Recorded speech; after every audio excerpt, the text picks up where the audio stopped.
दिल्ली में संसद परिसर के महज 100 मीटर दूर है एक क्लब। इसका नाम है कॉन्स्टिट्यूशन क्लब ऑफ इंडिया। यहाँ बहुत सारे फंक्शंस होते हैं, लोग अपनी किताब का विमोचन करते हैं, अलग अलग फंक्शंस करते हैं। सांसद यहाँ पर जिम, स्विमिंग पूल, इन सब चीज़ों की सुविधा भी उनको मिलती है।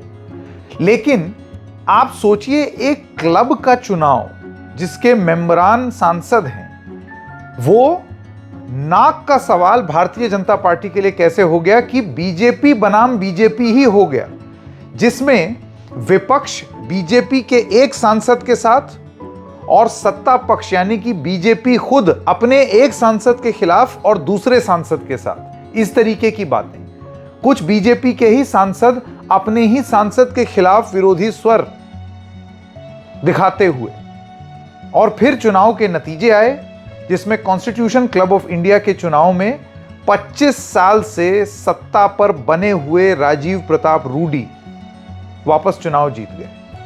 अब इसको खुशी की बात मानी जाए, दुख की बात मानी जाए, राजीव प्रताप रूडी ये सफलता क्लब चुनाव में पा करके क्या अब पार्टी में अपना वर्चस्व और ज्यादा खो देंगे, क्योंकि पार्टी की मर्जी जो है वो तो बालियान जी थे। कैसे एक क्लब का चुनाव बीजेपी के लिए नाक का सवाल और प्रतिष्ठा का सवाल बन गया, और कैसे संजीव बालियान नहीं जीत पाए, इसमें बीजेपी का जो तंत्र और बल है, यानी कि एकदम आप समझिए top leadership including Amit Shah, उनकी हार है, यहां पर पराजय है। इससे मायने क्या निकाले जाए? बहुत कुछ है जानने के लिए एक छोटे से क्लब के चुनाव में। आइए आपको बताते हैं। नमस्कार, मेरा नाम है संकेत उपाध्याय और आप देख रहे हैं इशारों इशारों में। तो आप ये समझ लीजिए कि ये कॉन्स्टिट्यूशन क्लब ऑफ इंडिया है। जो लोग नहीं जानते हैं, सोसाइटीज रजिस्ट्रेशन एक्ट 1860 के तहत ये रजिस्टर्ड है। जो रफ़ी मार्ग एक जगह है, बिल्कुल गोल चक्कर संसद भवन के एकदम बाहर निकलते ही, वहाँ से जब आप रफ़ी अहमद किदवई मार्ग लेते हैं तो उसमें आप 100 मीटर भी नहीं चलेंगे, आईफैक्स बिल्डिंग पार करेंगे और सड़क पार करते ही पहले मावलंकर हॉल आएगा और फिर कॉन्स्टिट्यूशन क्लब ऑफ इंडिया।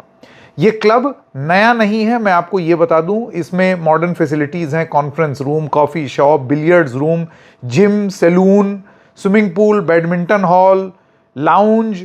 यहाँ पर आप एक्सक्लूसिव गैदरिंग करना चाहते हैं, सांसद लोग बुक कर सकते हैं इस हॉल को, ये उनके लिए है।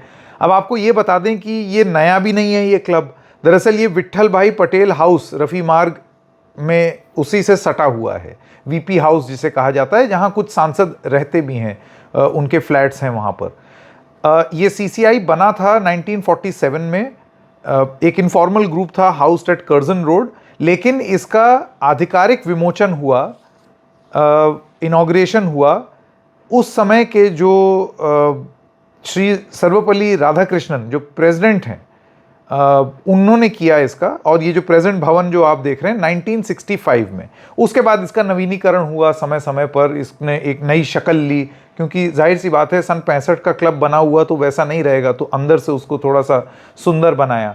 ये सारी चीज़ें थी। अब ज़रा मौजूदा कॉन्टेक्स्ट में आते हैं। आप ये समझिए कि राजीव प्रताप रूडी यहाँ पर जो सेक्रेटरी एडमिनिस्ट्रेशन का पद है, उसके पिछले 25 साल से बेताज बादशाह रहे हैं। जब से ये यहाँ पर बने तब से ये बोला गया है कि क्लब ट्रांसफॉर्म हो गया, क्लब में वर्ल्ड क्लास फैसिलिटीज़ आ गई। पहले क्लब जाने लायक नहीं था, अब आने लायक है। मन करता है कि लोगों को होस्ट करें। वहाँ पर एक कैफ़े है जो कि रात भर तक खुला रहता है, तो आप वहाँ बैठिए, कॉफ़ी पीजिए, चाय पीजिए, लॉन में टहर आइए। ये सारी चीज़ें हैं। किताब आपको रिलीज़ करनी है, अपनी कोई रिपोर्ट रिलीज़ करनी है, सेंट्रल दिल्ली में करनी है, सस्ते में करनी है, हॉल बुक हो जाएगा। बहुत सारे लोग इस चीज़ के लिए उसको इस्तेमाल करते हैं। तो एक बहुत सेंट्रल एड्रेस है कॉन्स्टिट्यूशन क्लब ऑफ इंडिया। अब आपको ये बताएं कि इसका चुनाव हुआ, और चुनाव हुआ तो राजीव प्रताप रूडी पर ही तमाम सवाल खड़े कर दिए भारतीय जनता पार्टी ने। एक निशिकांत दुबे साहब हैं, आप लोग सब जानते हैं, भली भांति परिचित हैं, कंट्रोवर्शियल बयान देने की उनको आदत सी है, और उन्होंने राजीव प्रताप रूडी के खिलाफ खोल दिया खुला मोर्चा।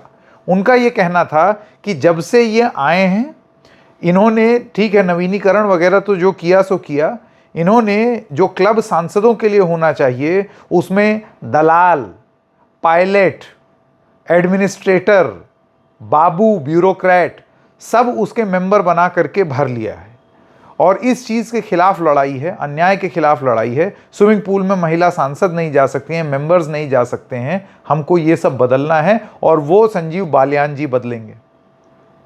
माना ये जाने लगा कि निशिकांत दुबे तो फ्रंट है, दरअसल ऊपर से तार चलाए जा रहे हैं अमित शाह द्वारा। आप जानते हैं राजीव प्रताप रूडी कोई बेस्ट ऑफ रिलेशनशिप में तो नहीं ही है। मंत्री हुआ करते थे एक समय, youngest civil aviation minister, pilot हैं पेशे से। उसके बाद फिर मोदी 1 में भी मंत्री बने स्किल डेवलपमेंट के। ज्यादा देर गाड़ी चल नहीं पाई। सांसद तो हैं, रोहिणी आचार्य को उन्होंने हराया भी इस बार लोकसभा चुनाव में, लेकिन सांसदी भले ही मिली हो पर उनको मंत्री परिषद में शामिल नहीं किया गया। इससे ये अटकलें लगाई जा रही हैं कि ठंड लगा दी गई है। खैर, वापस कॉन्स्टिट्यूशन क्लब पर आते हैं। तो इस बैकग्राउंड में जब 25 साल से वो किसी एक जगह की सत्ता पर, मतलब आप ये समझिए कि वो सिर्फ एक क्लब का चुनाव नहीं है, वो एक पावर सेंटिमेंट हो गया और एक तस्वीर सामने आई जिसने इस लड़ाई को और रोचक बना दिया। राहुल गांधी ने संसद भवन में राजीव प्रताप रूडी से हाथ मिलाया और उसके बाद मुड़ करके, ऐसे वहां पर जो लोग थे, ऑडियो तो नहीं आई उस क्लिप में, लेकिन मुड़ करके उन्होंने, जो वहां लोग खड़े थे, उन्होंने बताया, राहुल गांधी ने राजीव प्रताप रूडी से पूछा कि are you fighting the club elections, जिस पर राजीव प्रताप रूडी ने बोला ऑफ कोर्स। ये बोल करके राहुल गांधी मुड़ गए और उसी समय यह स्पष्ट हो गया कि इस क्लब के चुनाव में भले ही राजीव प्रताप रूडी भारतीय जनता पार्टी के सांसद हों, लेकिन राजीव प्रताप रूडी को विपक्ष का समर्थन मिलेगा। और वहीं क्योंकि संजीव बालियान बीजेपी की तरफ से पसंद थे, इस वजह से, और अमित शाह के करीबी हैं बालियान, निशिकांत दुबे करीबी हैं, तो यह माना जाने लगा कि यह अमित शाह वर्सेस रूडी है, संजीव बालियान वर्सेस रूडी नहीं। फिर क्या था? चुनाव का दिन आया, तस्वीरें सामने आने लगी, एक गुस्सा जया बच्चन भी दिखाई दी, इसके अलावा और भी लोग दिखाई दिए।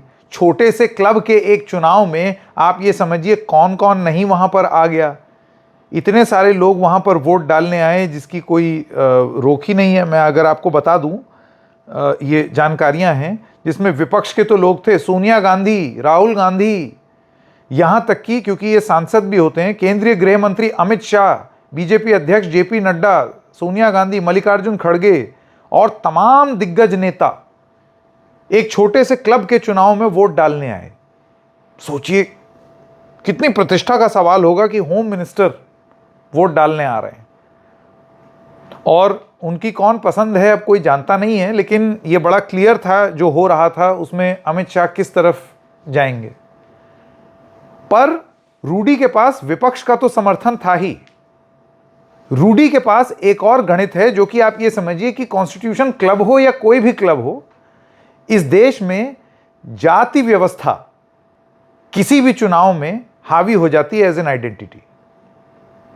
यह बताया जा रहा है कि रूडी जो ठाकुर हैं, उन्होंने ये कार्ड भी खेला, ठाकुर लॉबी एक्टिवेट हुई, और भारतीय जनता पार्टी में जितने ठाकुर नेता हैं, और आप जानते हैं बिग 4 में जो बड़े मंत्रालय हैं, रक्षा, विदेश, वित्त और गृह, इसमें से एक मंत्रालय है जिसके टॉप पर एक नेता बैठे हैं, पुराने नेता हैं, दिग्गज नेता हैं, कद्दावर नेता हैं, और ठाकुर भी हैं। ऐसा माना जाता है कि यह कहा गया कि जरा आप थोड़ा सा देख लें, तो बहुत सारे बीजेपी सांसदों ने रूडी के लिए वोट किया। अब आई फैसले की घड़ी, समझ में नहीं आ रहा था कि कौन जीतेगा, क्योंकि पूरा बल लगा दिया, पूरा बल लगा दी, पूरी ताकत लगा दी बीजेपी ने। मतलब कंगना रनौत भी आ रही हैं, राजीव प्रताप रूडी को इग्नोर करते हुए संजीव बालियान से ही करते हुए आगे निकल रही हैं। तो एक ऐसे लग रहा था कि जब पार्टी का इतने बड़े इलेक्टोरल मशीनरी ऑपरेट करने वाले भारतीय जनता पार्टी का अगर बल लग जाए तो रूडी की क्या बिसात, टाइम टाइम फिस हो जाएंगे, गिर जाएंगे, नहीं चल पाएंगे। काउंटिंग शुरू हुई। सबसे पहले आपको ये बता दूं कि करीब करीब 700 से ज़्यादा सदस्यों ने वोटिंग की। इसके करीब 1000 के आसपास मेंबर हैं, जिसमें से 700 लोगों ने वोटिंग की। वोटिंग की गिनती शुरू हुई। जब गिनती शुरू हुई तो कई राउंड एक एक करके आने लगे और हम लोगों को भी ऐसे लग रहा था कि जैसे कि ये कोई इलेक्शन ही हो रहा है। मैं आपको बताऊं, हम लोगों के फ्रेंड का एक ग्रुप है जिसमें ये मैसेजेस आने लगे कि इतने राउंड के बाद ये, उतने राउंड के बाद ये।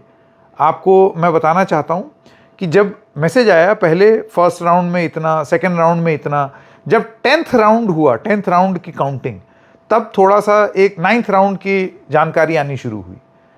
107 संजीव बालियान, 137 रूडी, कुल 690 वोट्स पोल हुए थे। 10वें राउंड का आया जिसमें संजीव बालियान 116, राजीव प्रताप रूडी 153। ये लगा कि ये गैप बढ़ रहा है। धीरे धीरे और सस्पेंस बढ़ता चला गया। ये इतना राउंड, उतना राउंड, एक 11th राउंड, 16th राउंड आया। 16th राउंड में राजीव प्रताप रूडी 186, बालियान 158। अब आप समझ रहे हैं, टोटल 28 राउंड हैं और ये सब रात में 11 बजे की बात हो रही है। समझ में नहीं आ रहा है कि क्या कहीं ऐसा तो नहीं है कि डब्बा जब खुलेगा और भाजपा के सांसद जब उसमें वोट डालेंगे तो बालियान जीत जाएंगे। सांसें अटक रही होंगी रूडी जी की।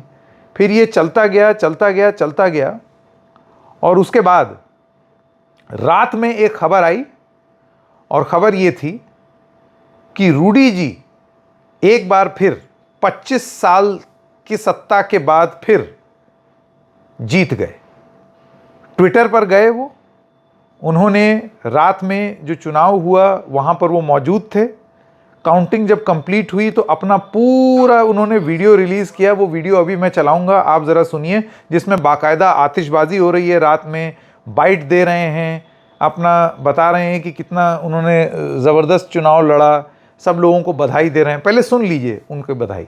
चुनाव संपन्न हुआ और ये इलेक्शन टीम थी जो माननीय लोकसभा अध्यक्ष के द्वारा नियुक्त था, सुरक्षा की तरफ से भी था और धनपाल साहब एडिशनल सेक्रेटरी इस चुनाव के प्रभारी थे। तो अब भाई जो उसमें गाना बैकग्राउंड में बज रहा है वो तो हम आप लोगों के लिए नहीं बजा पाएंगे क्योंकि नहीं तो कॉपीराइट स्ट्राइक हो जाएगी, आप तो समझ ही रहे हैं। तो गाना हटा देते हैं, लेकिन अब मोटा मोटा आप देखिए कि पूरा वो स्लो मोशन में थैंक्स कॉन्स्टिट्यूशन क्लब वो सब हो रहा है, पूरा बिल्कुल वैसे जैसे बड़े चुनाव में होता है। विक्ट्री रैली उन्होंने निकाली, चेहरे पर थोड़ा सा संतोष था, थोड़ी सी खुशी थी। और फिर उनका एक ट्वीट था जिसमें उन्होंने लिखा, कॉन्स्टिट्यूशन क्लब ऑफ इंडिया में गवर्निंग काउंसिल की जीत के पश्चात भव्य स्वागत का आयोजन किया गया, धन्यवाद। और फिर उन्होंने लिखा, कॉन्स्टिट्यूशन क्लब ऑफ इंडिया को टैग किया 1947, जिसमें ये सारी चीज़ें बताई गई कि भाई इतना शानदार रहा हिसाब किताब। यहां से एक दूसरी कहानी शुरू होती है और वो उतनी ही ज्यादा रोचक है। तालाब में रह के मगर से बैर न करना, ये कहावत तो आपने सुनी होगी। राजीव प्रताप रूडी जो ऐसे ही बहुत फेवर में नहीं है अपनी ही सरकार के, वरना मंत्री होते ना, वो एक क्लब का चुनाव अमित शाह की मर्जी के विरुद्ध जाकर के जीत गए, विपक्ष के दम पर जीत गए। विपक्ष के बहुत सारे सांसदों ने उनको वोट दिया। तो अब क्या इससे उनकी बीजेपी के अंदर पैठ और मजबूत होगी या फिर वो बन जाएंगे आंखों की किरकिरी? मिसाल के तौर पर कांग्रेस के अंदर जब चुनाव हुए थे और ये कांग्रेस प्रेसिडेंट पद के लिए, आपको याद होगा कि मल्लिकार्जुन खड़गे के विरुद्ध खड़े हुए थे शशि थरूर। चुनाव लड़ा, कुछ वोट भी पाए, जीत ना पाए। लेकिन जब आप हाई कमांड के किसी फैसले के खिलाफ जाते हैं, लाख कोई भी संस्था डेमोक्रेसी करे, इंटरनल डेमोक्रेसी करे, एक संदेश ऐसे जाता है कि आपने हाई कमांड ने जब कोई चीज बोल दी और समर्थन कर दिया, आप उसके विरुद्ध जाकर के लड़ रहे थे। तो वो क्यूज शशि थरूर ने नहीं पकड़े या जानबूझ के नहीं पकड़ना चाहते थे, और उसका परिणाम ये हो रहा है कि अब आप देख रहे हैं वो रिश्तों में खटास रोज थोड़ा सा और ज्यादा हो रहा है। क्या राजीव प्रताप रूडी के साथ ये क्लब का चुनाव भी इस तरीके से है? कि वो क्लब का चुनाव तो जीत गए हैं, लेकिन वो अपनी पार्टी में एक बड़ी बाजी, कहीं हार तो नहीं जाएंगे। पर क्योंकि राजनीति अलग अलग अपॉर्चुनिटीज का या पॉसिबिलिटीज का खेल है, प्रोबेबिलिटीज का खेल है, कहीं ऐसा भी ना हो जाए कि रूडी जी की ये मैन्यूवरेबिलिटी कि वो इससे भी निकाल करके ले गए, ये भा जाए अमित शाह को। कुछ भी हो सकता है, लेकिन फिलहाल अमित शाह की पसंद, भारतीय जनता पार्टी की पसंद, संजीव बालियान चुनाव नहीं जीत पाए। इलेक्शन कैंपेन में उन्होंने ये सब भी बोला था, बहुत सस्ते में कमरा दिला देंगे, चाय बहुत सस्ती कर देंगे, जैसे चुनाव में वादे होते हैं उस तरीके की बात वो कर रहे थे, पर जीत नहीं पाए। उनके समर्थन में जो निशिकांत दुबे थे, उन्होंने फिर ट्वीट किया। ये ट्वीट मैं आपके स्क्रीन पर आपके सामने दिखा रहा हूं ताकि आपको एक आइडिया मिल जाए। इस ट्वीट में निशिकांत दुबे लिखते हैं, संसदीय क्लब चुनाव में संजीव बालियान के साथ था हूं। ये चुनाव बालियान जी के जीवन का ऐतिहासिक चुनाव है। इसने उनकी ताकत को दिखाया। कांग्रेस अध्यक्ष खड़गे साहब व सोनिया गांधी का क्लब के चुनाव में वोट देने आना उनकी जीत है। कांग्रेस के वरिष्ठ नेता, तत्कालीन सांसद तथा दिल्ली प्रदेश कांग्रेस के अध्यक्ष जयप्रकाश अग्रवाल जी ने भी जब 2005 और 10 में रूडी जी के खिलाफ चुनाव लड़ा था तो सोनिया गांधी और उनके मंत्रिमंडल से कोई भी सदस्य वोट डालने नहीं आया था। संसदीय क्लब की गरिमा बढ़ाने के लिए संजीव बालियान को बधाई तथा राजीव प्रताप रूडी को जीत की शुभकामनाएं। मतलब घूम करके बालियान को समर्थन। अच्छा, दलाल और पायलट और ये सब, यही निशिकांत दुबे नहीं बोला था। ये कहानी सिर्फ एक क्लब की चुनाव की नहीं है, उससे कहीं ज्यादा है। और आगे की कहानी रूडी जी, बीजेपी के अंदर का अंतर विरोध उसको उजागर करता है। कहानी अभी खत्म नहीं हुई है, शुरू हुई। इशारों में इतना ही, फिर मिलेंगे, तब तक के लिए नमस्कार।